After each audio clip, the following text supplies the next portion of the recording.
avec Tshisekedi et les autres. Est-ce que c'est un peu le même esprit?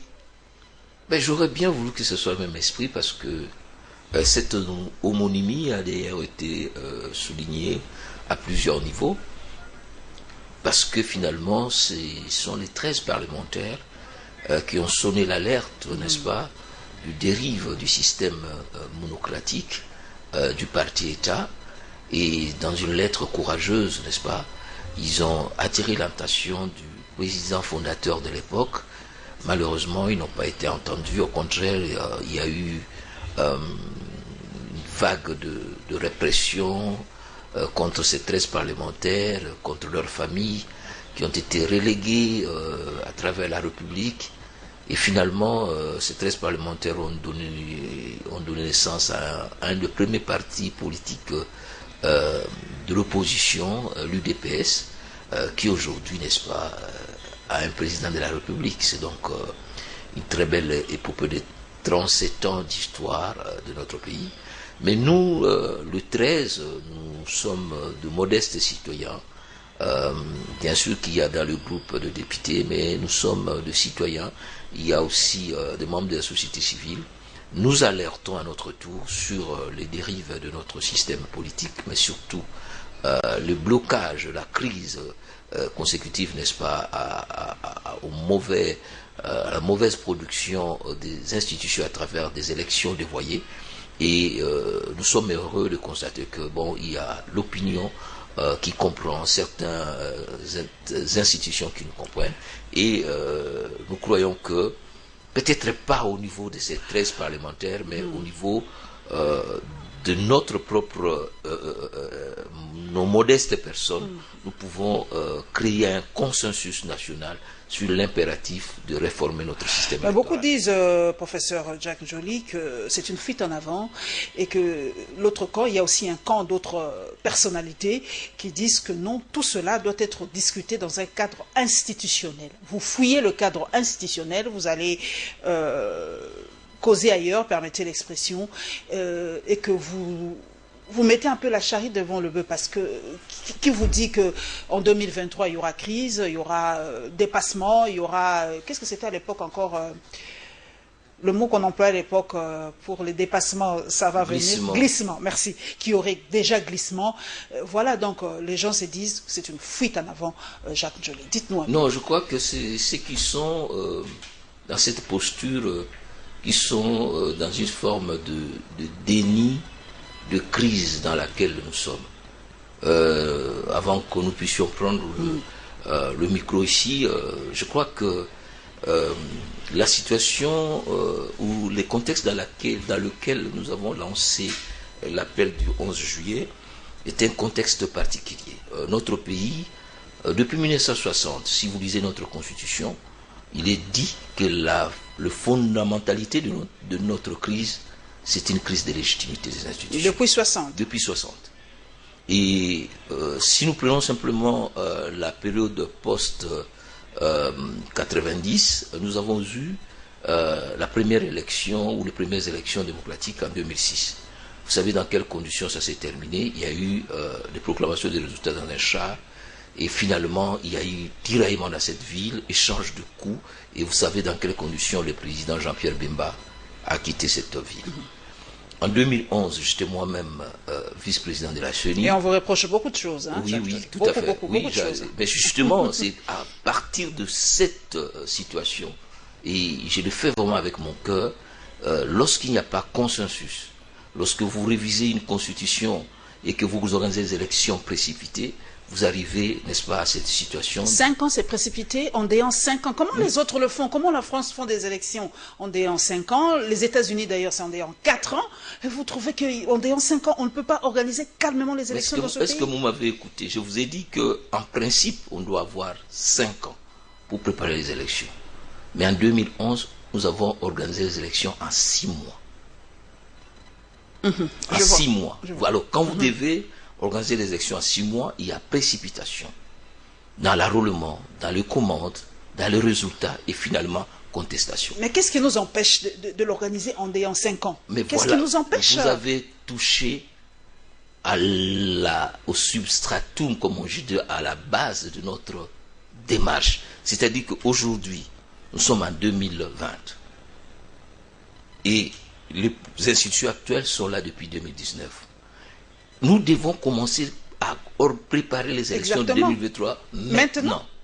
Et nous devons les organiser de manière consensuelle.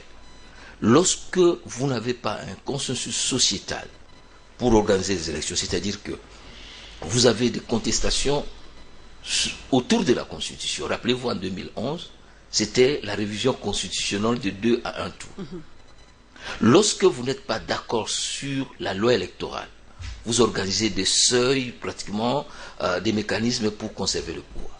Lorsque vous n'avez pas un financement qui est planifié, lorsque la classe politique n'est pas d'accord sur l'organe, c'est-à-dire la structure de la CENI et les personnes qui vont l'animer.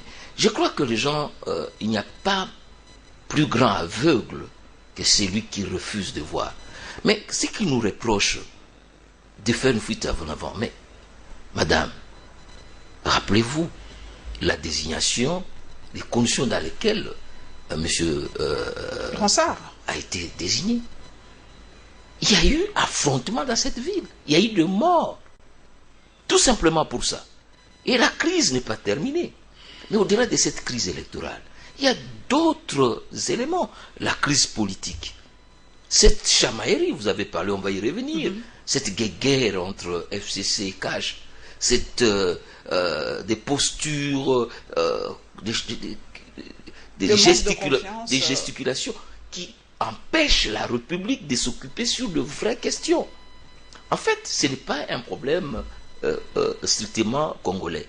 Scientifiquement, lorsque les élections ne sont pas organisées dans un contexte où on est d'accord sur le loi électorale, et il y a des conséquences. Donc, quand vous analysez les crises africaines, je ne voudrais pas vous amener au Mali, lorsque vous analysez les crises africaines comme congolaises, sont des crises préélectorales et post-électorales. Donc il faudra que ça s'arrête pour que nous puissions sortir de cette paradoxe ou de cette malédiction d'un État immensement riche avec une population pauvre. Extrêmement pauvre. D'ailleurs, nous allons commencer par ce phénomène qui a repris de plus belle, mesdames et messieurs, à Kinshasa. C'est l'enlèvement au bord de ces véhicules qu'on appelle communément ketch. Sur les réseaux sociaux, moi, personnellement, j'ai entendu et vu de mes propres yeux, en tout cas, une dame qui était violentée dans un taxi et à qui on demandait des choses incroyables, de pleurer pour que sa famille puisse la voir et demander des sous. C'est maintenant comme ça. L'autre son que j'ai entendu, ce monsieur qui demandait $1000 à la famille, la fille a été amenée vers Kinkole, j'ai entendu le son. C'est un phénomène qui a repris des plus belles en tout cas, et je crois que après cela, la police a quand même quelques stratégies pour en tout cas arrêter ce phénomène de kidnapping. Premier dossier, mesdames et messieurs.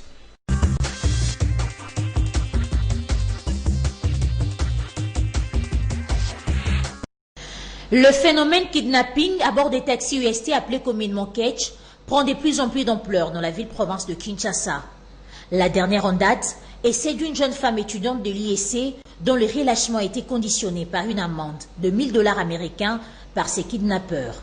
Face à cette situation, le général Silvano Kasongo annonce la tenue d'une réunion entre la police nationale congolaise et l'autorité des régulations de la poste et des télécommunications pour la mise en place des nouvelles stratégies en vue de mettre la main sur ces malfaiteurs.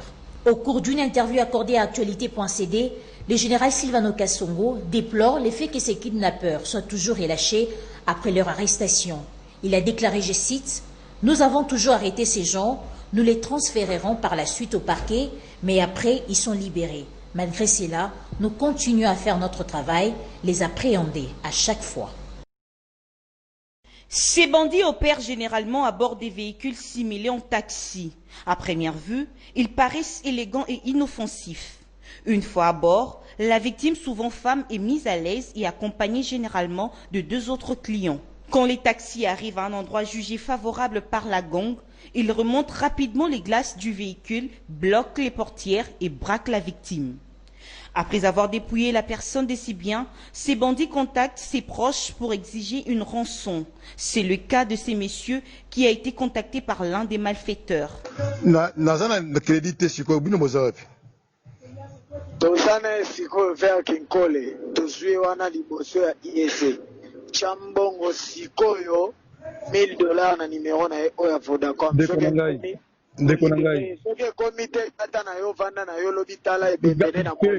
Ne possédant pas le montant demandé, le proche de la victime supplie le bourreau de lui accorder un délai. Je peux chercher l'argent à Tamanda Mounalouka, mais Nazana Moussalate, papa, Nazana indépendant. 10 minutes. Nazana Mbongote, papa Nangaï. Bobo Sangata, Naluka, na gauche, à droite, Tembengata Baninga, Obarode Sangambongo, comme ça, on repose à quelque chose. Nazali, Awa Nazar Chomé. Ya numéro ya mwana na yo awa, yoka yewa, yoka enda zolela. Bessangaï. Oui. Pardon?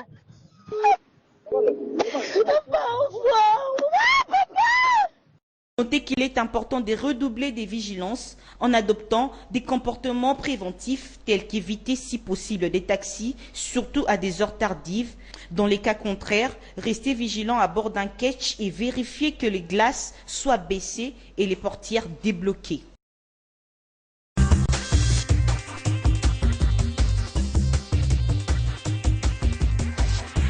Ça fait extrêmement mal, nous qui sommes parents. Jacques Joly, vous avez suivi le son, les images de ce phénomène à Kinshasa. Vous êtes juriste. Comment doit-on s'y prendre? Comment porter plainte? Comment faire pour... quand votre fille comme ça est kidnappée, qu'est-ce qu'on peut faire? Qu'est-ce qu'un Congolais lambda peut faire? Madame, la première mission d'un État, c'est d'assurer la sécurité de personnes, de ses citoyens et de ses biens. Si un État ne sait plus assurer cette mission, c'est un État failli, c'est un État en crise, et où c'est un État en coquille ou en pacotille. Alors, nous sommes tous choqués par ce que nous venons d'attendre. C'est quelque chose d'inadmissible. Mais ces phénomènes d'insécurité dans la ville de Kinshasa, nous venons de Lubumbashi. Il y a aussi insécurité à Lubumbashi. C'est là-bas son plat, Lubumbashi. À l'est d'ailleurs, c'est endémique depuis plus de 20 ans. Vous avez suivi dernièrement la situation des enfants qui ont été massacrés, attaqués. À l'Ituri. À l'Ituri, ou dans le Touélé, lors de on va en parler prochainement. Lors de l'examen dans le processus. de Ténafé. Donc, la question de sécurité, c'est une question cruciale. Mais lorsque vous analysez cette question de sécurité, c'est suite à la faiblesse de l'État. Vous avez suivi ces parents qui disent que je suis en chômage. Un chômage endémique qui atteint de couches de jeunes. Mais ces phénomènes, ce n'est que la continuation du phénomène de Koulouna. Alors, lorsque vous entendez par contre les commandants de la police... Qui dit que ce n'est pas sa faute, eux ils arrêtent, mais ils sont relâchés après Ils sont arrêtés par qui? Ils sont relâchés. Relâchés par qui? C'est ça. Donc, il y a d'autre part une question de la faiblesse de l'outil judiciaire.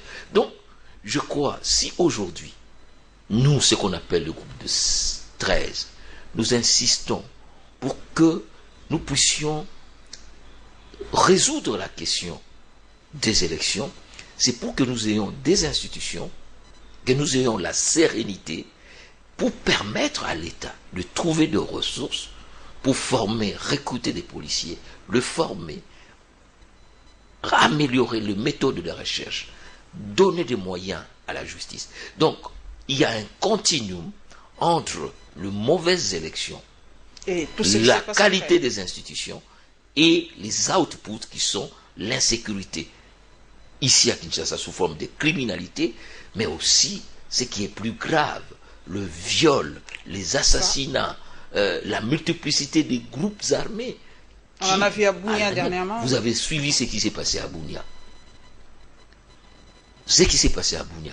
Un groupe rebelle qui entre dans la vie, qui exige la libération, qui est armé, mais lorsque l'État a perdu le monopole de la violence légitime, eh bien, selon Max Weber, ce n'est plus un État. Jack Joly, pratiquement aujourd'hui, c'est bien vraiment, pratiquement, parce qu'il y a même une marche, pas une marche, une sorte de boycott des taxis jaunes à Kinshasa. Pratiquement, doit-on boycotter les taxis jaunes à Kinshasa?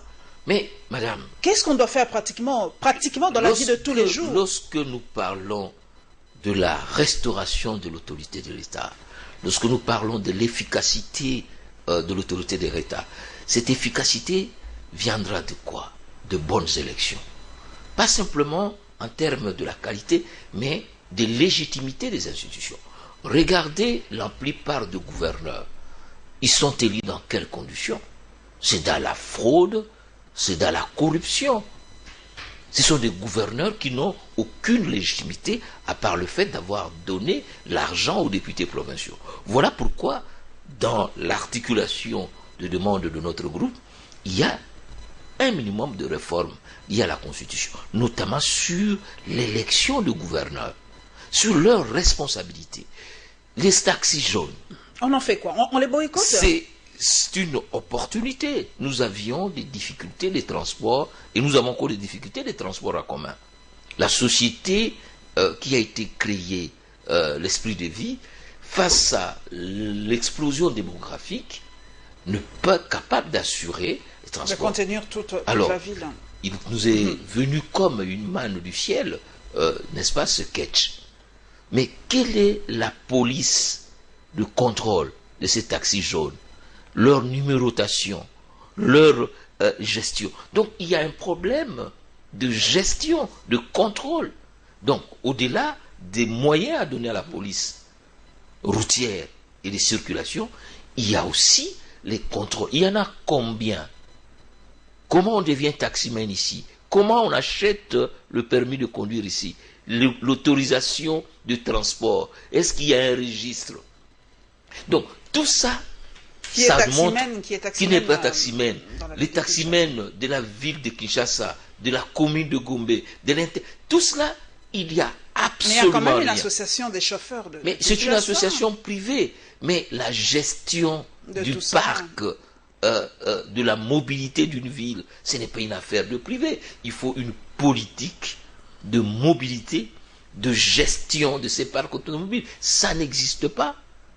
Donc Jean-Tini Ngobila doit savoir il y a je ne veux pas citer le nom. Mais c'est lui le gouverneur. Moi j'ose. Moi je suis journaliste, je suis à Congo. Jean-Tini Ngobila doit savoir le nombre de taxis jaunes à Kinshasa, leur numérotation, comme a fait Kimbuta à l'époque. Parce qu'on a l'impression qu'il y a une sorte de relâchement. On ne sait plus aujourd'hui qui est taximan, qui ne l'est pas. Est-ce qu'il y a, comme vous l'avez dit, est-ce qu'il y a un registre des taximens connus? Est-ce qu'il y a...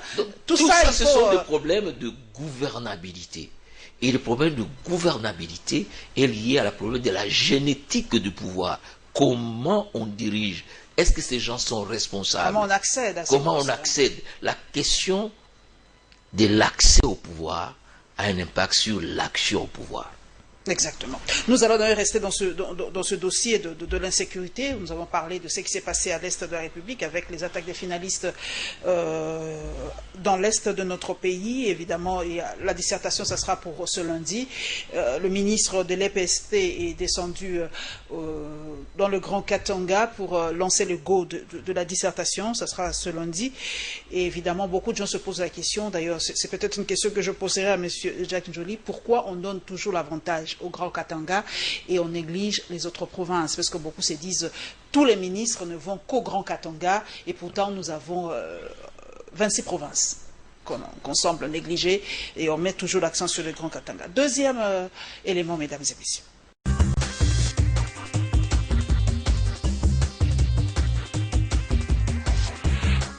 Les finalistes de l'Institut Rungu qui étaient à Isiro dans la province du Haut-Ouélé pour passer les épreuves de l'examen d'État ont été victimes d'une attaque armée de personnes non autrement identifiées dans la nuit ce dimanche. Ces bandits ont non seulement volé l'argent et les téléphones, ils ont également violé une dizaine de filles.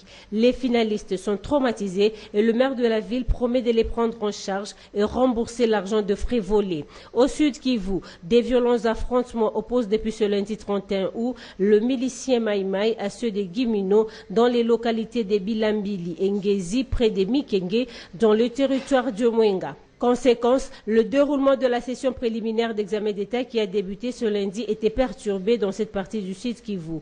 Au moins 700 élèves qui étaient attendus au centre Mboko 4, basé à Mikenge dans la province éducationnelle Sud Kivu 3, ont été empêchés d'y arriver suite aux violents combats. Bilan provisoire, 2 civils blessés et 2 villages incendiés. Rappelons que le 26 août dernier, 5 élèves ont été tués à Massissi, au Nord Kivu, alors qu'ils participaient au test national de fin d'études primaires TENAFEP. C'est un début de preuve affronté avec beaucoup de courage pour les élèves finalistes des humanités. Ces examens d'État tout d'abord débutés par la dissertation après 5 mois de confinement liés à la pandémie du Covid-19.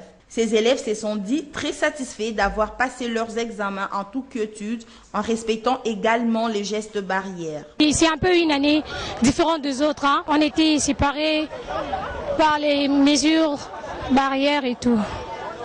Distanciation. Il y avait la liberté de faire des examens calmement. On ne nous a pas trop serré, on était à l'aise et tout. Aujourd'hui, on a commencé par la dissertation. Si je dis que les choses ont mal passé, là, je vous trompe. Les choses s'est bien passées. Nous avons gardé la distance. Et puis, nous tous, on avait nos cache-nez. On s'est bien protégés, on n'était pas coincés. C'était une seule personne dans le banc. Malgré le fait que leur connaissance ait été un peu affaiblie par un long moment de congé, ces élèves sont déterminés à affronter leurs épreuves. L'examen d'aujourd'hui n'a pas vraiment été difficile parce que pendant les confinements, nous avons eu du temps à travailler et à s'exercer. Les difficultés que nous avons rencontrées, nous avons eu 5 mois de repos à la maison, donc 5 mois de rien faire et nos connaissances étaient un peu affaiblies, mais vu les exercices, le travail, nous avons abouti à faire quelque chose de bien. L'examen d'État était vraiment très abordable d'abord, ça s'est très bien passé, pour moi personnellement ça s'est très bien passé. Et puis on n'est pas trop rouillé avec le confinement, non, ça va en tout cas. Et tout est toujours dans la tête. Je suis vraiment très content vu qu'on avait déjà perdu espoir, mais maintenant quand même ça va. Notons par ailleurs que le ministre des tutelles a fait la ronde de certains centres de la capitale afin de motiver et encourager les élèves finalistes des humanités.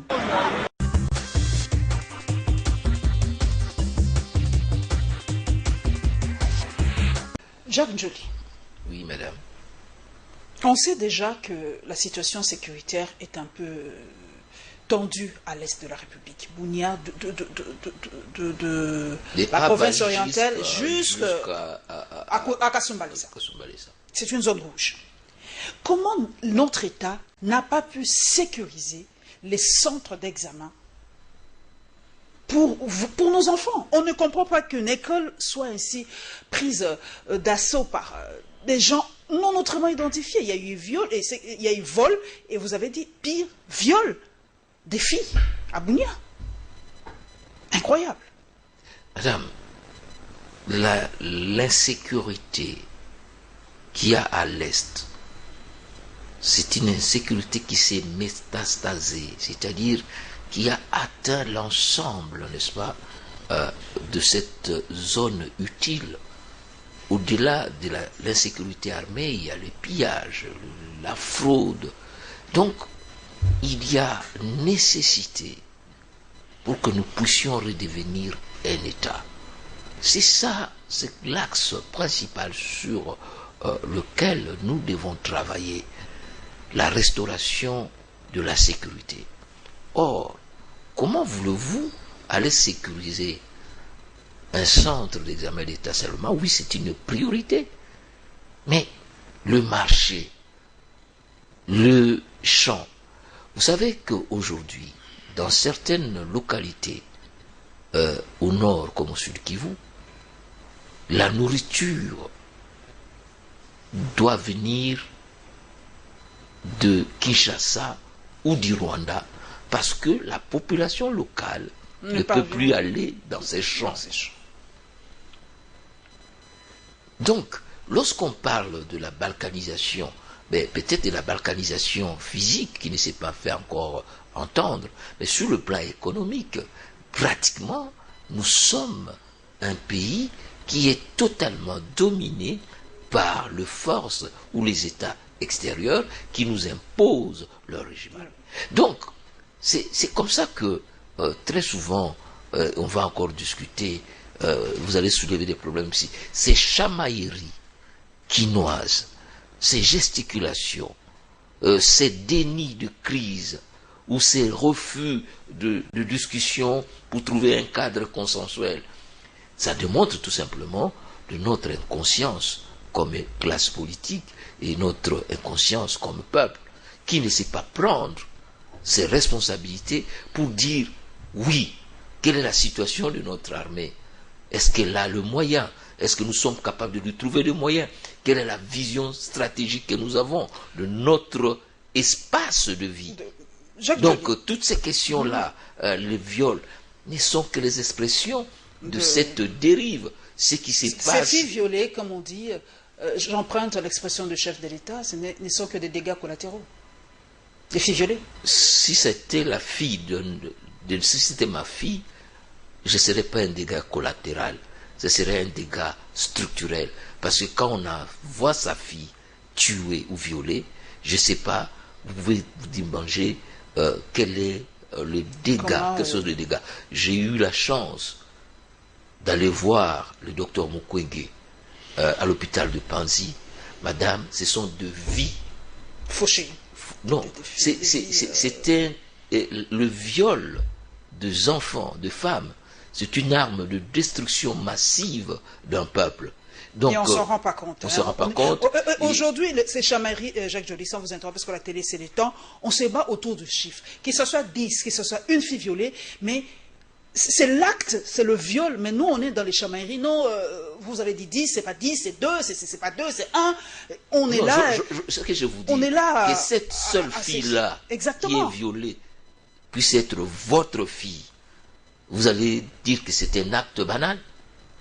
Le viol d'une fille, c'est le viol de toute une nation.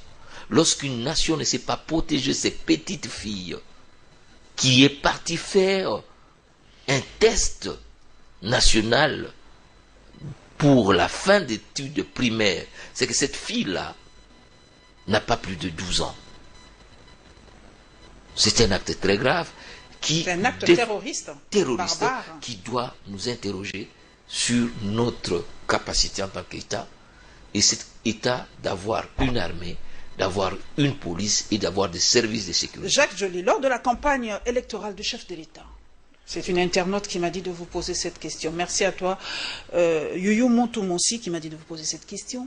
Il avait promis son Kijé, ça sera à l'Est pour terminer. D'ailleurs, le chef de l'État a dit qu'il est prêt à donner sa vie pour qu'il n'y ait plus de massacre à l'Est de la République. Une année presque, nous allons vers nos 2 ans aujourd'hui, depuis son investiture. Pour vous, pratiquement, il y a quelque chose de neuf, de changé dans cette gestion, dans la gestion de la crise à l'Est de la République. Vous me posez cette question, mais je ne suis pas le président de la République. Répondez-nous, vous êtes député national, donc vous voyez ce qui se passe dans la nation. En tant que député national, le ministre de la Défense a été invité pour venir répondre à une interpellation. Qu'est-ce qu'il a dit? Ben, je vous assure qu'on l'a empêché de venir. C'est là où quand les gens parlent... Oui, le ministre n'est jamais venu à cette interpellation? Il n'est jamais venu parce qu'il a été entendu en commission et la commission a soulevé un certain nombre de questions. Mais nous, en tant que députés, il y a ses collègues Jean-Claude, élu de Béni, qui a interpellé le ministre. Le ministre n'est jamais venu. Alors, ceux qui disent très souvent, voilà, rentrons dans les institutions, mais je vous donne ces cas ici où nous ne sommes pas capables, au sein des institutions, de coûter un ministre pour nous dire qu'est-ce qui se passe à l'Est réellement. Voilà. La situation à l'Est, je crois qu'on a encore quelques minutes pour le deuxième dossier. Il y a plus ou moins... Le collègue s'appelle Jean-Baptiste Kassekwa, élu de Béni, territoire, qui a invité le ministre de la Défense, mais il n'a jamais répondu. J'espère vous avoir la semaine prochaine, très cher député de Béni, pour parler un peu de cette situation. Mais il y a à l'Est des Républiques plus ou moins 50 groupes armés. Il y en a aujourd'hui... Une centaine, mais une centaine. Oui. Là, je nous replonge dans l'histoire. Jacques Joly, vous êtes du MLC, Oui. Si je ne me trompe pas. Le MLC a été aussi à un moment un mouvement rebelle. Oui. Comment vous vous sentez si aujourd'hui, on vous dit c'est à cause de vous, du MLC en partie, que nous sommes aujourd'hui comme ça? Parce que vous avez donné le go, les gens ont eu des promotions, les gens ont eu des affectations en tant que rebelles après le 1+4. Et d'ailleurs, il y a un ministre, je crois, si ce n'est pas un ministre ou quelqu'un que j'ai lu dans un tweet, il a dit c'est une façon de, je crois que c'est celle de la MONUSCO, on est en train de payer ou de, comment dire, l'expression me manque, bazo, c'est quoi cadeau. Quand quelqu'un fait une rébellion, il fait du chantage et demain il est général dans l'armée congolaise. Vous avez été dans un mouvement rebelle. Vous ne vous sentez pas un peu responsable de cette situation? Je suis membre du mouvement de libération du Congo, parti politique, mais je peux vous répondre. Je crois que c'est une question de principe. Lorsque, et je reviens encore dans la thématique autour de laquelle nous devions aborder cette émission, vous ne pouvez pas construire une nation démocratique sur base de guerre, de violence. C'est comme ça que dans même la démarche du professeur Mukwege, qui est, n'est-ce pas, banalisée par certains, il parle de la nécessité du rapport mapping pour l'instauration d'un tribunal pénal international.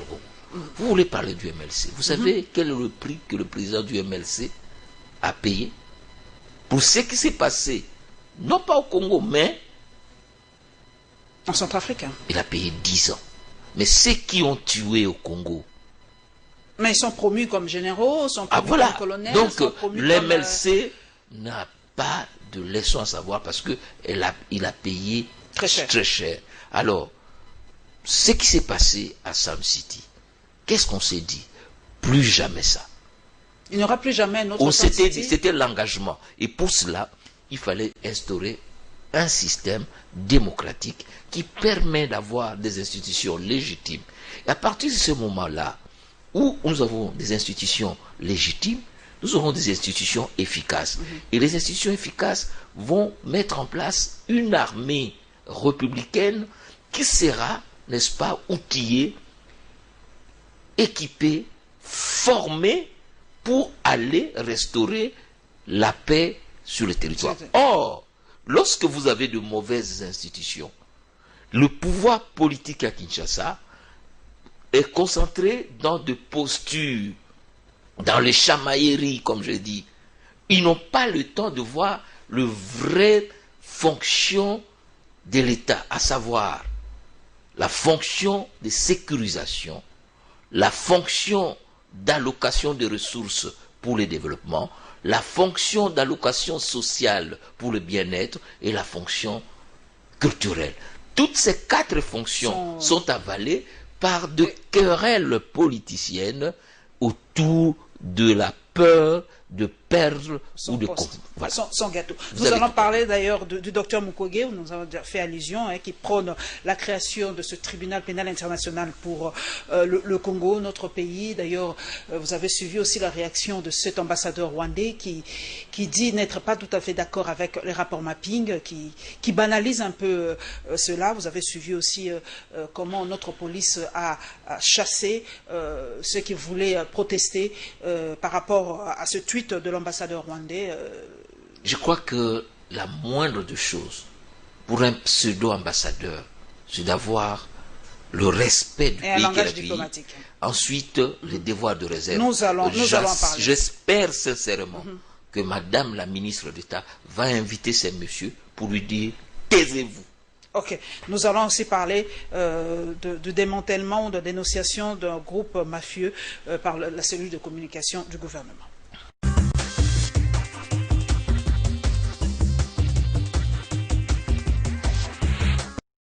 Prenant part à la première réunion de la sous-commission droits de l'homme du Parlement européen, le docteur Denis Mukwege est revenu sur les plaidoyers en faveur de la paix dans la partie est de la RDC. À cet effet, le prix Nobel de la paix s'est attardé sur la nécessité de créer un tribunal pénal international indépendant pouvant juger les graves crimes qui sont régulièrement contre la population dans l'est de la RDC. En croire Denis Mukwege, beaucoup de criminels se cachent dans les armées dans leur pays faute d'avoir un tribunal pénal international pouvant permettre à ce que ces criminels puissent être recherchés. Les prix Nobel de la paix estiment qu'il est certain que si aujourd'hui le Conseil de sécurité de l'ONU peut permettre la création d'un tribunal pénal pour le Congo, tous les pays membres des Nations Unies devraient se soumettre et livrer les criminels. Le réparateur de femmes a renchéri qu'une justice pénale internationale permettrait pour le Congo de juger des crimes qui ont été commis par des ressortissants étrangers en RDC. Les crimes commis en interne n'ont pas été omis par Denis Mukwege. Ce dernier est d'avis qu'on ne peut pas tout régler par les juridictions. Il faudrait qu'il y ait une commission vérité et réconciliation. Finalité, réconcilier les belligérants, les provinces, le peuple et éviter la répétition. Pour rappel, Denis Mukwege ne cesse de faire l'objet de menaces de mort de la part d'un groupe de personnes soupçonnées d'être les instigateurs de massacres et viols en République démocratique du Congo. Depuis un temps, l'autorité urbaine est victime de la cybercriminalité. Avant que le pire n'arrive, ce groupe mafieux a été détecté. Ces inciviques de la cybercriminalité promettent à leurs victimes travail, marché et bien d'autres choses. Ils utilisent des comptes Facebook, un compte Facebook qui porte donc le nom et l'identité du gouverneur de la ville de Kinshasa, son excellent Gentil Ngobila Mbaka, et aussi il nous a été rapporté certains numéros RTL et Vodacom.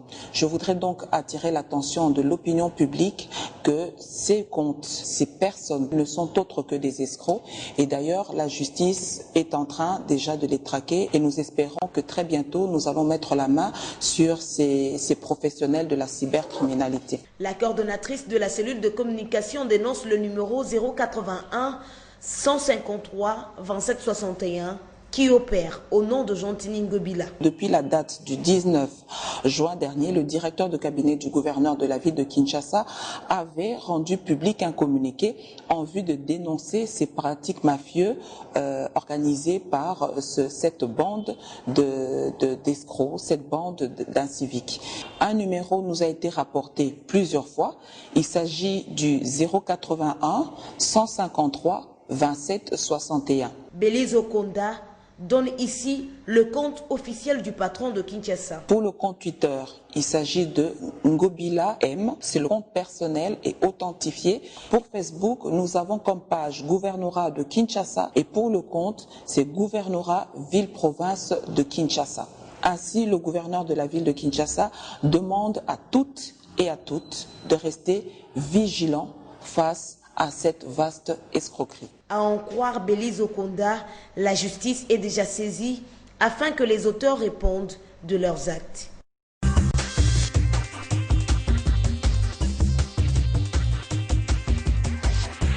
Jacques Njolila, je m'adresse aux députés. La loi sur la cybercriminalité. Déjà à l'Assemblée nationale? Vous en avez déjà débattu à l'Assemblée nationale, cette loi? Je ne me rappelle pas. Vous savez, je crois qu'il doit y avoir une initiative dans ce sens. Mais aujourd'hui, la criminalité a muté. Elle n'est plus la criminalité, malheureusement encore chez nous, et encore elle est violente. Mais c'est la criminalité à col blanc.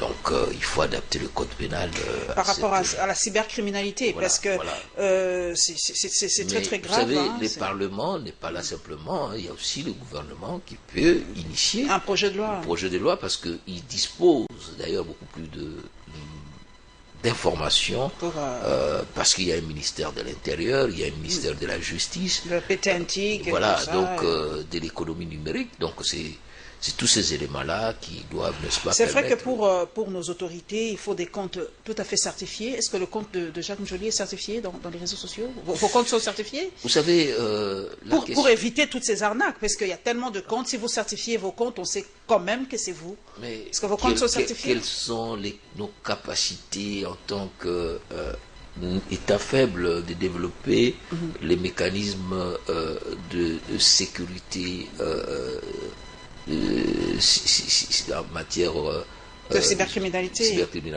Vous savez, le hackers, comme on les appelle, ils opèrent même dans les réseaux aussi protégés que celui des États-Unis, des Pentagone ou de l'OTAN. C'est tout simplement il faut développer et a fortiori le nôtre, ou même le domaine CD a connu un problème. On ne sait pas où ça se trouve. On me dit deux fois c'est en Afrique du Sud, deux fois c'est en Malaisie, on ne sait pas où se trouve. Voilà. Donc il faut y aller avec... D'ailleurs, une question de curiosité, c'est vrai que beaucoup, je l'avais posé moi-même, je sais que le chef de l'État, ces derniers temps, c'est en visioconférence avec le ministre, et j'ai posé la question, est-ce que cela est sécurisé? Parce qu'avec les hackers aussi puissants, on peut tout, parce que tous nos petits secrets du gouvernement, c'est sur visioconférence, et j'espère que c'est assez sécurisé, pour qu'on ne puisse pas hacker... les visioconférences du chef de l'État, c'était une de mes préoccupations, peut-être. Mais j'espère que votre préoccupation sera prise en compte par les services essentiels. Voilà, vous êtes juriste. Tribunal pénal international, quels sont les mécanismes pour créer enfin ce que veut de tout son cœur le docteur Mukwege et une grande partie de la population congolaise? Bon,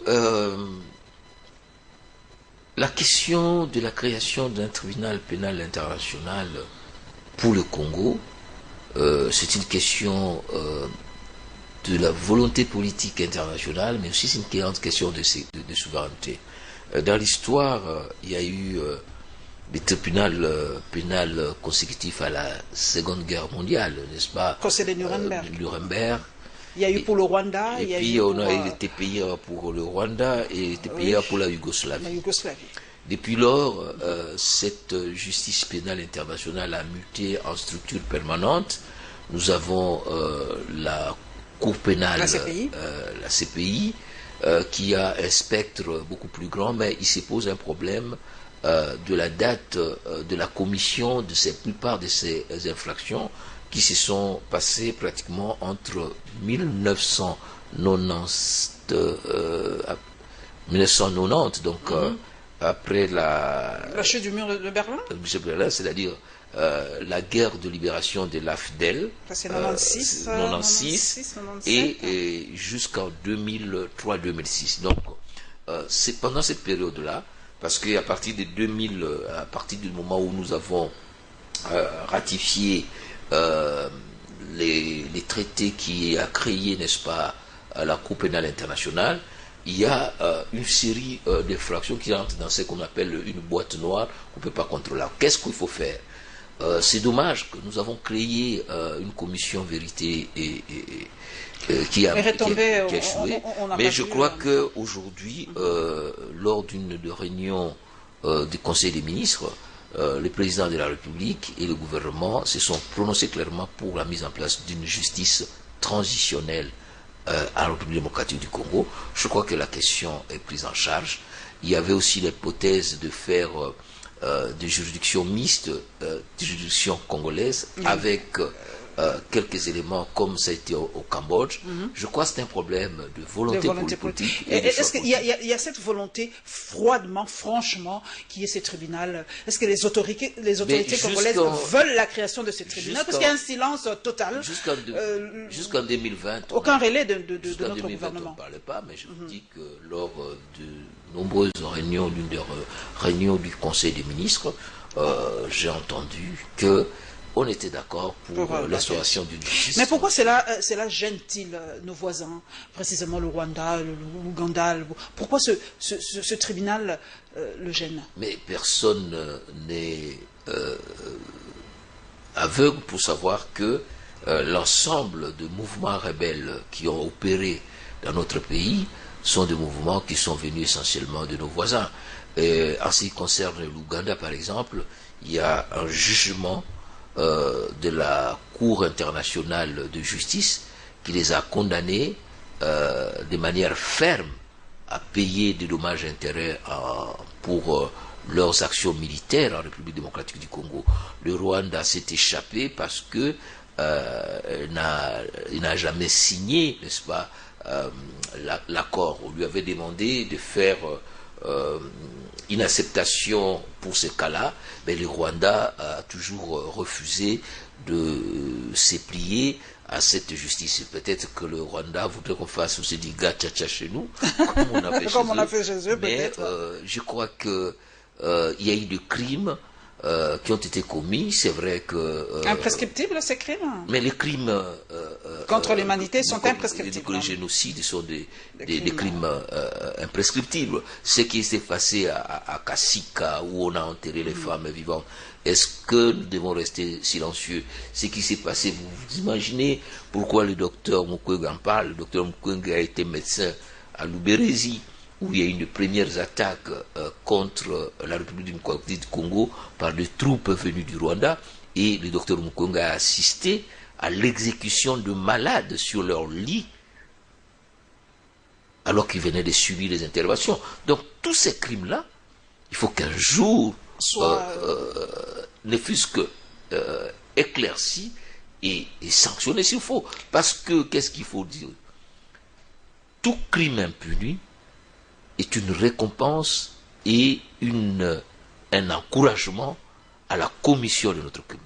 On a abordé la question de groupes armés ici. Lorsque les gens de Codeco aujourd'hui peuvent venir dans le centre-ville de Bunia et prendre la ville en otage et se faire supplier pour quitter la ville, mais ceux qui n'ont pas pris les armes, qu'est-ce qu'ils doivent faire? Mais on va faire la même chose. Et vous l'avez dit, comment quelqu'un qui était milicien devient général?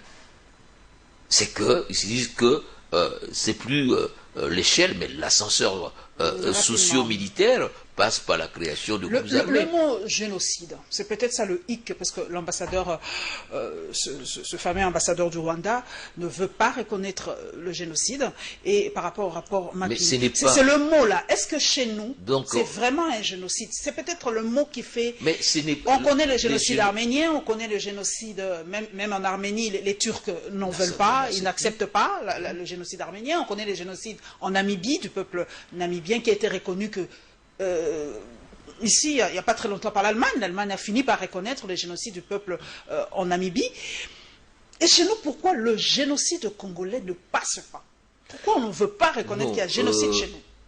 C'est vrai qu'on parle de 6 millions de morts, d'autres qui nient, qui ne nient pas, mais il n'y a qu'un tribunal qui pourra statuer sur ça. Statuer sur le fait, c'est-à-dire des attaques contre un peuple pour des motifs de race, des tribus, d'origine ou autre.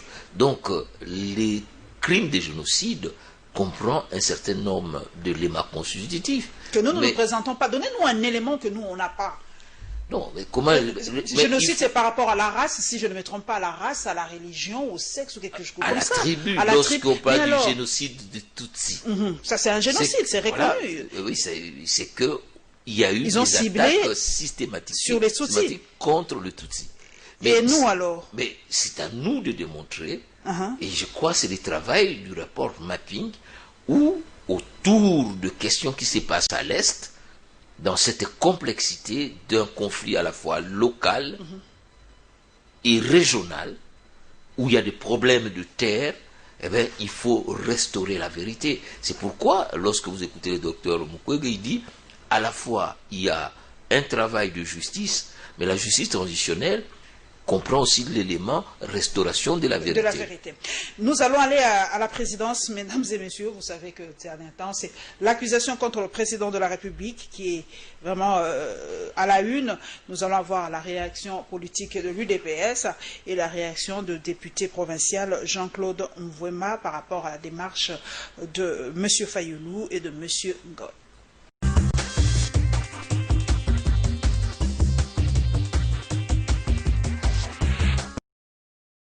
L'adhésion de Martin Fayoulou à la démarche proposée par le professeur Théodore Ngoy sur la mise en accusation du président de la République a suscité des réactions dans la classe politique. Du côté de l'Union pour la démocratie et les progrès social, Didier Kaninda accuse Martin Fayoulou et Théodore Ngoy d'être instrumentalisés par un groupe de gens du Front commun pour le Congo. Selon ces communicateurs du cash, en nommant les juges de la Cour constitutionnelle à la Cour de cassation, le chef de l'État n'a violé aucune loi de la Constitution. Leur démarche est un non-événement. Oui, nous sommes en coalition avec les FCC. Nous sommes en train de gérer la République ensemble.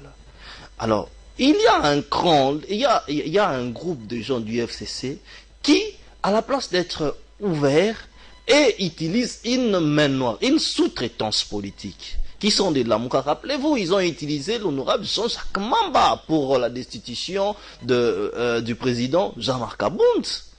Et maintenant, là, ils doivent utiliser les faibles maillons. Maintenant, ils utilisent Martin Fayoulou. Mais nous savons comment ça va finir. Nous savons que ça ne va pas du tout aboutir, cette histoire-là. Vous verrez. Et que ça ne va pas aboutir parce que le chef de l'État n'a violé aucune constitution. Qu'ils nous disent au moins quel article a été violé. Ils ne nous disent pas sur les 229 articles de la Constitution. Ils ne nous disent pas. C'est pourquoi nous disons que c'est un non-événement. Nous nous battons pour relever les pays. Nous nous battons pour les social du peuple, surtout après cette crise des coronavirus. Pour rappel, c'est depuis le 23 août dernier que le professeur Théodore Ngoy appelle le Parlement à mettre le président de la République en accusation pour violation intentionnelle de la Constitution. Cet acharnement vis-à-vis de la République démocratique du Congo, comment ça peut être exagéré? Quand vous voyez le président Théodore Ngoy et le président Martin Fayoulou faire une interview commune, exiger la destitution du président de la République, on se pose bien des questions. Ce qui est plus surprenant, c'est que Martin Fayoulou, qui n'a jamais reconnu la Cour constitutionnelle, qui n'a jamais reconnu la justice congolaise depuis les élections de décembre 2018, et ce jour, il reconnaît qu'ils doivent introduire une assignation auprès de la Cour constitutionnelle. Plus grave, il n'a jamais reconnu l'Assemblée nationale ainsi que le Parlement actuel, et qu'il faudrait qu'il puisse appeler à vouloir décider pour la destitution du chef de l'État. Où allons-nous? Fayoulou était avec nous pendant 18 ans. Nous avons cherché par tous les moyens à démettre M. Joseph Kabila. Nous n'avons jamais cru. Bien sûr, à part son épisode PPRD, mouvance présidentielle de 2007 à 2011, il est venu nous rejoindre en 2012. Nous avons toujours fait cela. Combien de fois on a tenté de destituer M. Kabila à travers l'ancien procureur général de la République, Flori Kabange? Que niet! Alors aujourd'hui, c'est la même personne. Après avoir contesté tout, aujourd'hui, il reconnaît que la justice congolaise, elle est parfaite et que le Parlement, l'Assemblée nationale, à 80% qui ont été nommés aujourd'hui, qui puissent destituer le président de la République. Je ne suis pas de la MOCA depuis novembre 2019. Je suis président du MPCR, Mouvement du peuple congolais pour la République, membre de la plateforme Ensemble et l'AMK. Donc je parle en tant que quelqu'un qui ne peut plus assumer ce genre de choses. Je ne suis pas avec Félix Tshisekedi, je ne serai jamais avec lui. Parce que si je suis avec Félix Tshisekedi, je suis avec Kabila. Alors à quoi a servi mon combat? C'est pour cela, tout simplement, nous voulons que 2023 arrive afin que nous puissions nous battre à la régulière et celui qui va le remporter le fera. Et non commencer à vouloir dire le contraire. Alors à quoi ça sert qu'il se proclame encore président élu dès lors qu'il reconnaît la justice congolaise ainsi que le Parlement congolais? Donc je crois que dorénavant, M. Fayoulou ne pourrait plus utiliser le terme de président élu, tout simplement parce qu'il vient de reconnaître ça. C'est pour cela que je dis clairement que je m'assume et je ne peux pas accepter que certaines personnes puissent venir déstabiliser la République. Le camp de M. Kabila n'attend que ça.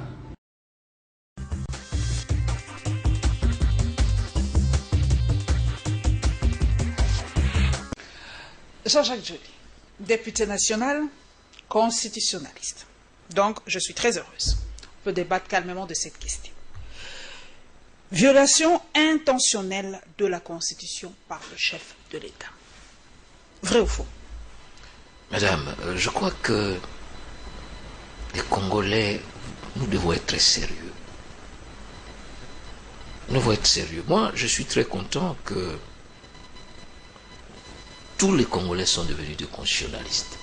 Ah. C'est-à-dire que nous nous sommes appropriés cet outil qui est, n'est-ce pas, le fondement, le socle de notre vivre ensemble. Mais la Constitution n'est pas simplement un tas d'articles. Il y a un esprit. Derrière la Constitution. La Constitution, il y a une pratique. C'est toute une civilisation qui ne peut pas se réduire à des chamailleries. Donc, je crois que, comme a dit l'honorable Vouemba, organisons-nous pour avoir de bonnes élections en 2023. Jacques Joly, c'est ça la question. Oui. Aujourd'hui. D'abord, pourquoi? Parce que aujourd'hui, tout le monde n'est focalisé que sur 2023. Or, il y a encore 3 ans. Donc, vous mettez le peuple à côté, la volonté du peuple à côté. Vous, ce n'est que 2023. Et 2020, 2021, 2022, on fait quoi? En 2018, il y a eu 2 élections, je vous ai dit. En 2006, il y a eu 2 élections contestées. En 2018, en 2011, il y a eu des élections contestées.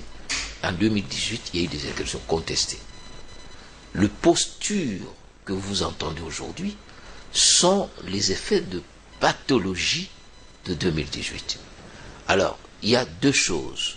Soit nous restons dans cette querelle de clochers, des chiffonniers autour des élections de 2018, ou alors vous nous rejoignez dans ces débats pour jeter le base des bonnes élections, donc, et de bonnes institutions. Toutes ces questionnements, la position de Martin Fayoulou, la violation de la Constitution, ce sont que des chamailleries, ce sont de chamailleries qui n'avancent pas le pays. Je crois que je ne dis pas que ça ne sert à rien. C'est ça. Est-ce que vous empêchez aux gens de se questionner? C'est ça la question. Parce qu'aujourd'hui, permettez l'expression, il y a un camp qui veut que les gens ne réfléchissent même plus, les gens ne se posent plus de questions, il n'y a plus de questionnement en République démocratique du Congo, que tout ce que fait le président aujourd'hui, c'est bon, tout ce qu'a fait Kabila, c'est bon parce que c'est la jurisprudence.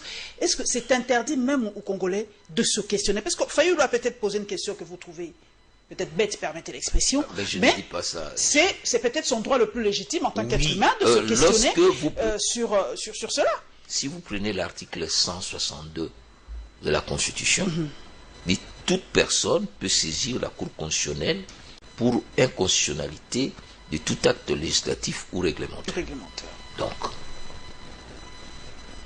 monsieur X ou Y peut saisir la Cour pour, n'est-ce pas, faire constater l'inconstitutionnalité. Mais moi, je pose la question. Ça, c'est le 1. À ce qui concerne telle ou telle ordonnance qui aurait été prise, il y a un Conseil d'État. Encore que vous ayez confiance à cette justice. Alors, le droit constitutionnel, c'est une science constitutionnelle qui obéit à 2 règles. Alors, ceux qui veulent convoquer cette science, ils n'ont qu'à se plier à ces règles-là. Ces règles-là, c'est d'abord comprendre que le droit constitutionnel est une civilisation. Tout juriste est-il constitutionnaliste? Non, malheureusement. Mais tout constitutionnaliste est juriste. Oui, parce que vous ne pouvez pas être spécialiste en droit sans avoir fait le tronc. Alors aujourd'hui, tout le monde est constitutionnaliste. Tout le monde est constitutionnaliste, mais moi, je sais qu'il y a... Vous en êtes. Moi, c'est une question pratique. Oui. Posez-moi la question. Je vous pose cette question, pardon. Parce que c'est ce qu'attend cette population qui nous suit. Oui. Vraiment directement. Est-ce qu'il y a eu violation de cette constitution par le chef? Vous me dites oui ou non et on passe. Est-ce que moi je suis juge à la Cour constitutionnelle pour dire... Mais vous êtes constitutionnaliste, vous avez quand même je ne connais pas, je n'ai pas... Écoutez, suivez-moi. Je n'ai pas... Il semble que M. Théodore Ngoï serait avocat de certains juges constitutionnels. Et il a saisi les instances, ou il compte les saisir. Mais c'est C'est à lui d'amener... C'est le métier d'avocat. S'il a trouvé des appuis de X ou Y, ben, ce n'est pas mon problème. L'instrumentalisation dont on parle donc je ne connais pas le fond du problème. Donc je vais commencer à me prononcer sur des faits que je ne connais pas. L'instrumentalisation dont on parle, vous êtes député national. Oui. On accuse l'un des vôtres, je crois que Jean-Jacques Mamba est aujourd'hui MLC. Oui. Ok. On lui dit qu'il était sous-traitant du FCC aujourd'hui pour destituer l'ancien vice-président de l'Assemblée nationale. Mais ça n'engage que la personne qui vient de le dire. Monsieur Jean-Jacques Mamba est député national. Il a la liberté de demander ou d'exiger des explications à son vice-président sur une déclaration, et le règlement intérieur n'interdit pas à Mamba d'exiger d'initier une pétition contre ça. Ce sont des règles élémentaires de droit parlementaire. Si quelqu'un dit qu'il a été instrumentalisé, ben c'est à lui d'assumer ses propos, c'est pas à moi. Est-ce que les actes de Martin Fayoulou et de Théodore Ngoï, est-ce que c'est une façon de déstabiliser la République? C'est une déstabilisation de la République? Ça, ce sont des élucubrations qui n'ont aucun intérêt dans les débats que nous avons. Donc, déstabiliser la République, c'est quoi? Ne pas déstabiliser la République, c'est quoi? Je vous dis, ceux qui ont des appréhensions sur des actes posés par X ou Y, dans un état de droit, il y a des mécanismes de droit pour contester. J'ai un juriste avec moi, je profite de l'occasion pour poser cette question. D'outrage au chef de l'État. Vous êtes aussi député. C'est quoi un outrage au chef de l'État? Parce qu'aujourd'hui, c'est tout le monde. Vous émettez une opinion contraire au chef de l'État, outrage au chef de l'État. Ça commence où, ça se termine où, outrage au chef de l'État? Dans une démocratie, il faut faire attention. Vous savez, il faut dire quelque chose. L'arsenal pénal que nous avons, c'est un arsenal qui est le fruit d'un modèle de gestion de type autocratique. Vous savez, autant on a supprimé la Cour de sûreté de l'État, mais autant notre code pénal n'a pas été nettoyé pour être adapté à un ordre public pénal de type d'un État démocratique.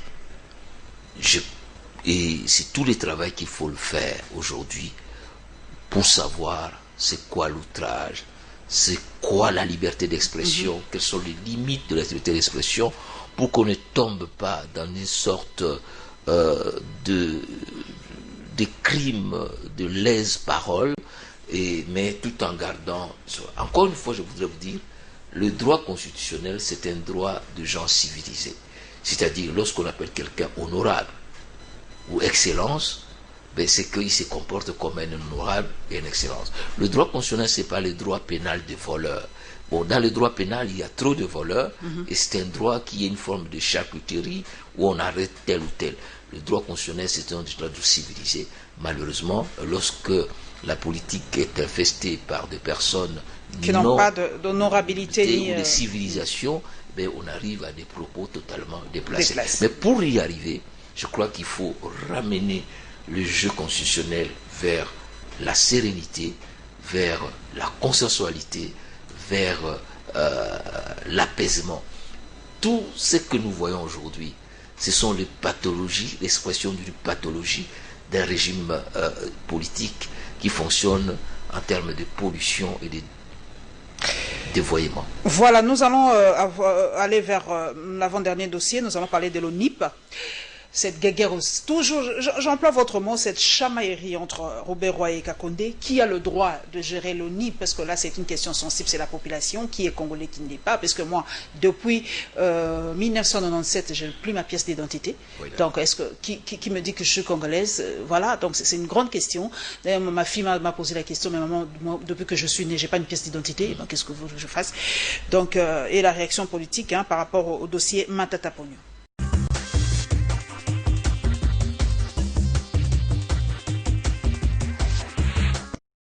Chaque ministère a ses attributions et chaque ministre devait travailler en fonction de ces attributions-là. Mais les Congolais n'ont quand même pas oublié cette fameuse affaire de Minembwe, parce que cet éternel ministre de la décentralisation, nous ne savons pas pourquoi est-ce que M. Kabila insiste, impose M. Rouberois comme ministre de la décentralisation. Vraisemblablement, il y a un autre projet derrière.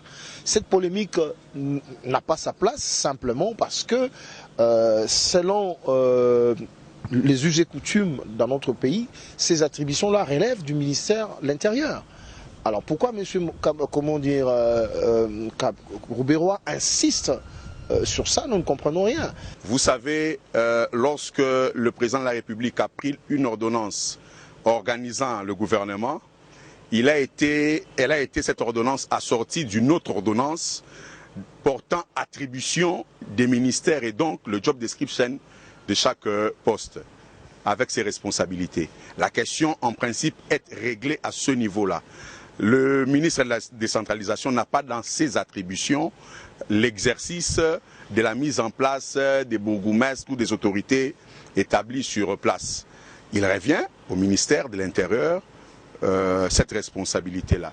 Mais ce qui fâche, ce qui étonne, ce qui attriste même, c'est que ce sont des matières qui sont censées être débattues en Conseil de ministres. On se pose la question de savoir pourquoi cette question n'a pas été arbitrée et donc résolue au sein du Conseil de ministres. Il faille que le Conseil d'État puisse s'en saisir et statuer. Pour l'avenir, il faudrait que les uns et les autres fassent preuve de maturité, de responsabilité politique et donc de sérieux dans l'exercice de la chose publique. Et pourtant indexé dans les dossiers Boukangalonzo par une certaine opinion nationale et internationale, l'ancien Premier ministre Matata Ponyo vient de saisir l'inspection générale des finances pour enquêter sur cette affaire. Une démarche soutenue par Papi Mbao du PPRD qui estime qu'en posant cet acte, l'ex-premier ministre prouve qu'il ne se reproche de rien. C'est qu'on dit l'état des droits parce que Matata Ponyo ne se reproche de rien. S'il savait que celui qui avait mal géré la gestion des Boukangalonzo, je ne pense pas qu'il ne pouvait pas se faire l'aventure pour aller saisir l'IGF pour l'IGF puisse établir la vérité sur cette affaire. Moi, je pense que c'est quelque chose à encourager. Ça fait l'objet de récupérations politiques par certains politiciens mal intentionnés pour jeter le pauvre à ces derniers, Matata, pour que sa carrière soit quand même bafouée. Moi, je sais que Matata, c'est un homme rigoureux, un homme de valeur. Je pense que comme il a saisi IGF doit faire son travail et puis établir la vérité sur la place publique. De son côté, Jean-Baptiste Kankonda du CAJ soutient que Augustin Matata Ponyo fait une fuite en avant. Ça fait quelque temps que M. Matata Ponyo fait une fuite en avant. Il est en train d'essayer de faire comprendre à qui veut le comprendre qu'il n'a rien à se reprocher à ces grands dossiers de Boukangalonzo. Il faut vous rappeler qu'il était le Premier ministre, chef du gouvernement. Il avait les responsabilités parmi les gens qui ont essayé à ce que le projet de Boukangalonzo puisse être applicable. Il y a eu des fonds, il y a eu des contrats qui ont été signés et nous connaissons bien les clauses de tous ces contrats. Signalons par ailleurs que le ministre de la Communication et Médias a déclaré que la saisine de l'IGF ne se fait pas de cette manière-là. Matata Ponyo n'est pas encore mise en cause sur le plan judiciaire. Pour Jolino Makelele, la certitude est que le gouvernement n'a pas l'intention de faire de Boukangalonzo un dossier politique.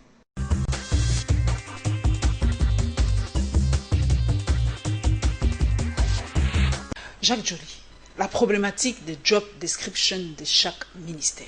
Avec tous les découpages, permettez l'expression des ministères, on ne sait plus qui fait quoi. C'est comme le ministère des Congolais de l'étranger, qui était une direction au ministère des Affaires étrangères. On m'a dit que la décentralisation a été aussi une direction au ministère de l'Intérieur. Maintenant, qui a quoi, qui fait quoi dans cette histoire de décentralisation, de la nomination par exemple des bourgmestres, du dossier ONIP, qui fait quoi dans tout ça? Mais madame, je crois que quelqu'un a dit qu'on peut s'attrister, tout comme on peut sourire, mais je crois que ce pays a un texte constitutionnel et des textes qui organisent ou qui répartissent les attributions au sein du gouvernement. Le gouvernement, c'est le Premier ministre, n'est-ce pas, qui est le chef du gouvernement. C'est lui qui doit faire les arbitrages. Donc si, comme l'a dit quelqu'un, on doit aller au Conseil d'État pour c'est tout simplement ridicule. Mais je voudrais plutôt qu'on oublie ces gesticulations et ces chamailleries pour entrer à l'essentiel. Et c'est ce que vous avez dit au début.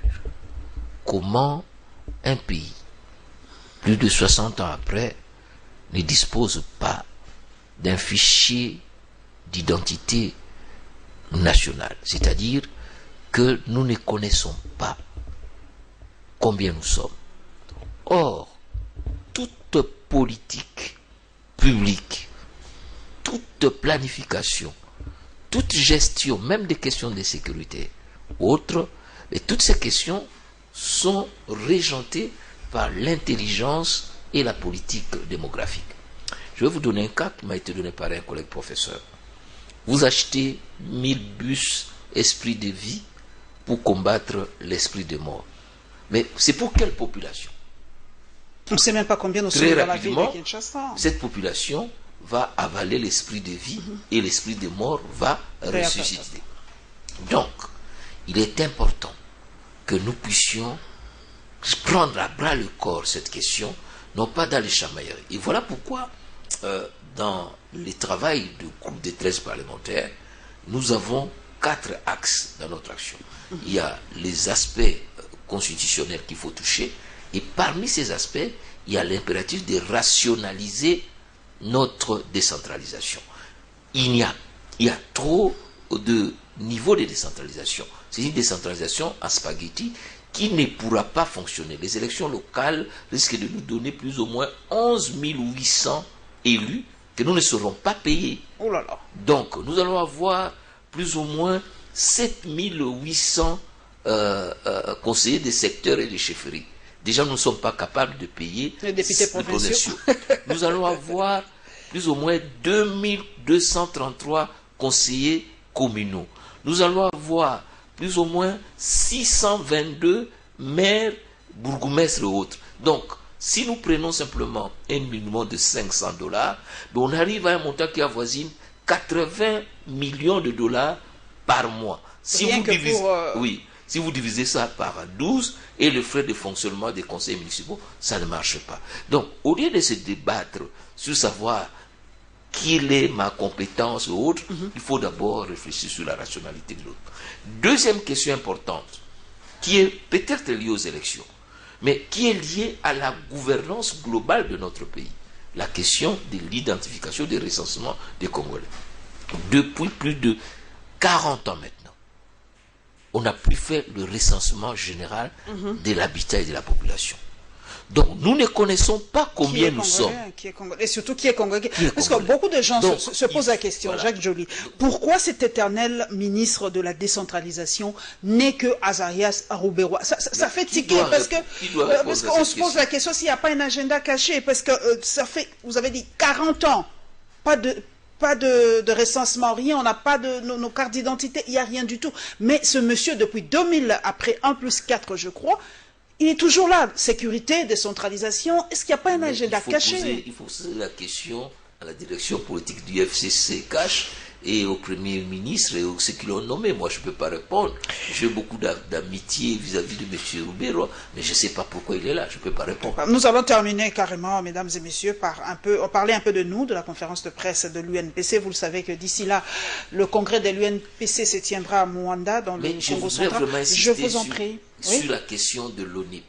C'est-à-dire que si nous voulons avoir non seulement de bonnes élections, mais de bonnes politiques, il est important que l'ONIP assure son travail, mais dans une mutualisation des efforts avec l'Institut national des statistiques et la CENI qui a fait l'identification des électeurs. À ce moment-là, nous aurons un fichier électoral fiable et nous aurons des données pour les bonnes élections, mais aussi pour savoir combien de jeunes filles il faut scolariser, combien d'écoles il faut avoir, combien d'universités il faut avoir, combien de routes. Tout ça, c'est par rapport à la démographie. Donc aujourd'hui, on navigue à vue, en fait.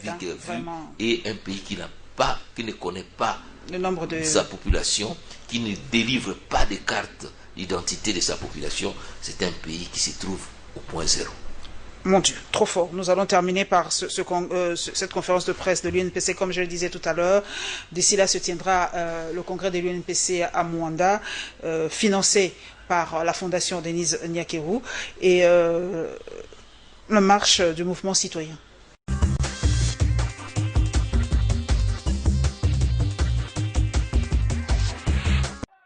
Nous réclamons la protection de l'élite congolaise. Nous demandons l'expulsion de la RDC de Vincent Karega et la sécurisation du prix Nobel de la paix, le Dr Mukwege. Pouvons-nous lire sur les banderoles des activistes de mouvement pro-démocratie. Tous réunis à 10 heures de Kinshasa, devant la Cour de cassation située dans la commune de la Gombe.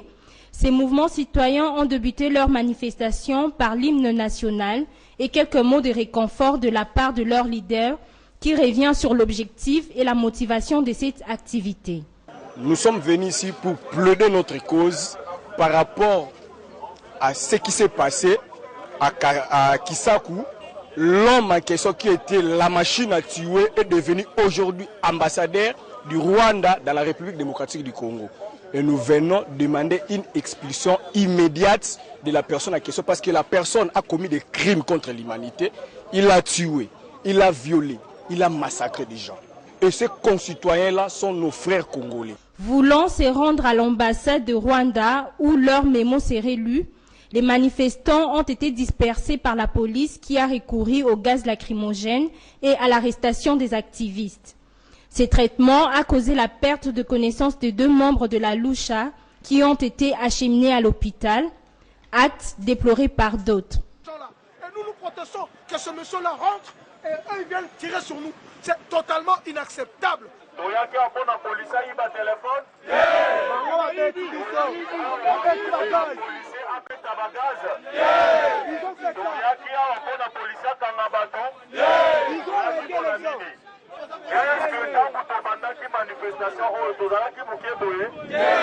Empêchés par la police, les mouvements citoyens n'ont pas pu accéder à l'ambassade du Rwanda, mais promettent d'autres actions jusqu'à l'atteinte de leur objectif.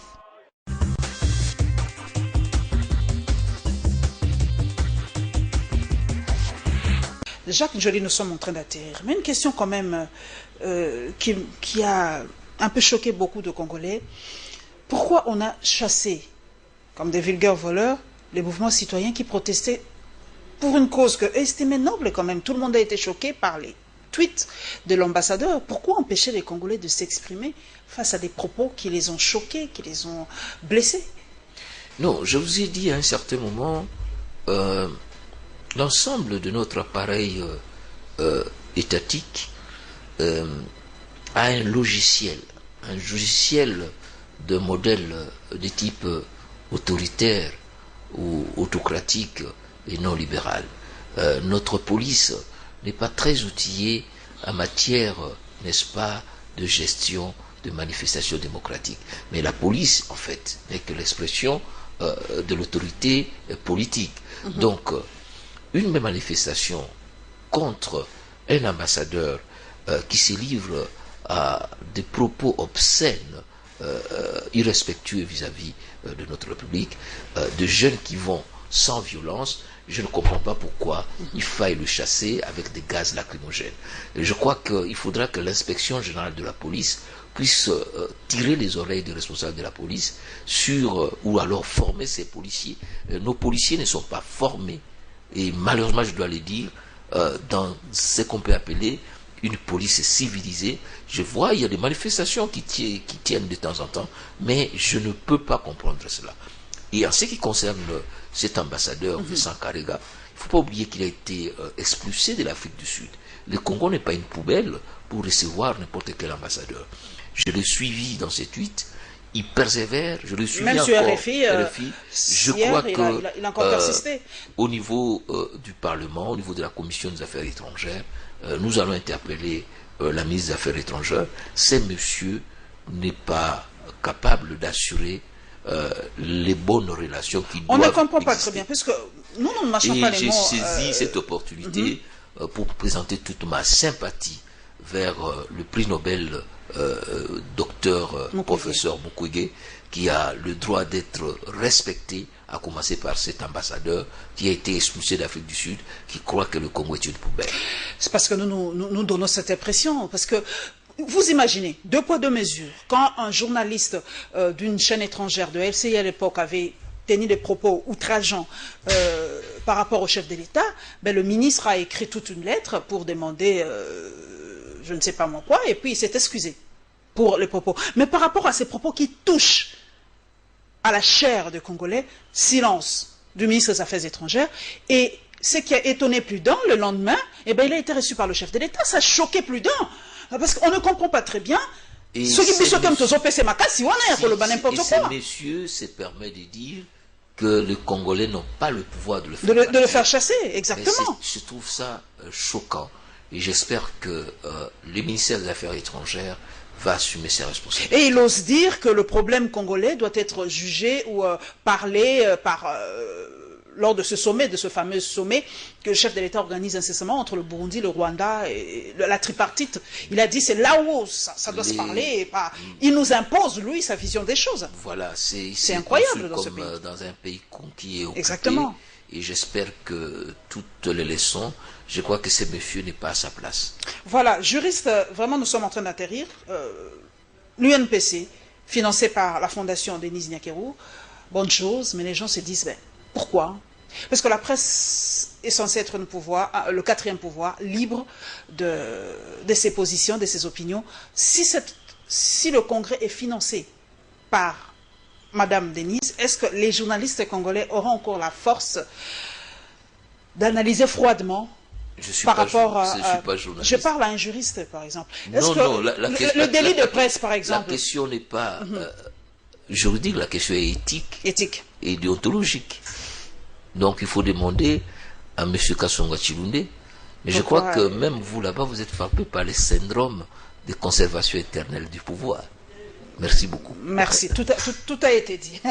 Kasonga Chilunde, tout a été dit. Syndrome de vouloir conserver le pouvoir. J'espère qu'à Mwanda, la solution va se décanter et que voilà, ça va bien se passer là-bas. Merci à vous, mesdames et messieurs, pour votre fidélité à cette émission. Merci à Jacques Njoli d'être passé à la barre. L'expression est consacrée. Merci à toute l'équipe technique. Merci à Clovis Odinga qui a tenu de mettre les caméras et à Freddy Kipimo à la régie. Merci à tous mes followers dans les réseaux sociaux. Merci à tous les spectateurs et téléspectatrices de Congo Web Télévision. On se retrouvera avec le même plaisir le dimanche prochain. Et merci à celle qui m'a habillé ce dimanche, Karine.